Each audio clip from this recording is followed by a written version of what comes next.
එක පේෂන් කෙනෙක් ආව එයා ග්ලාස් ස්කින් හදන්න ඕන කියලා රූටින් එකක් විදිහට එක්ස්ෆෝලියේට් ක්‍රීම් වර්ග එක්ස්ෆෝලියේට් සීරම් වර්ග යූස් කරන්න පටන් ගත්තා. සරලවම ට්‍රෙටිනොයින් නැත්නම් රෙටිනෝල් වර්ග යූස් කරන්න පටන් ගන්න තිබ්බා.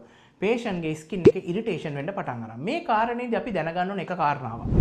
ඔයා කොහොම ස්කින් කෙයාර් රූටින් එකක් පටන් ගත්තත් ග්ලාස් ස්කින් වෙන රූටින් එකක් ඇතුළේදී ඔයාගේ ස්කින් එක ඕවර් එක්ස්ෆෝලියේට් වෙලා වැඩිපුර හැම ගිහිල්ලා ඔයාගේ ස්කින් බැරියර් එක ඩැමේජ් වෙන්න පුළුවන්. එතනදී අපි ස්කින් එක ඉරිටේෂන් වෙනවත් එක්ක අපි කරන්න ඕනේ ಜಾති කීපයක් තියෙනවා. ඒක තමයි මේ වගේ වෙලාවකදී ඔයා ස්කින් කෙයාර් රූටින් එක සම්පූර්ණයෙන් මාරු කරන්න මෙන්න මේ කියන කාරණා තුනට.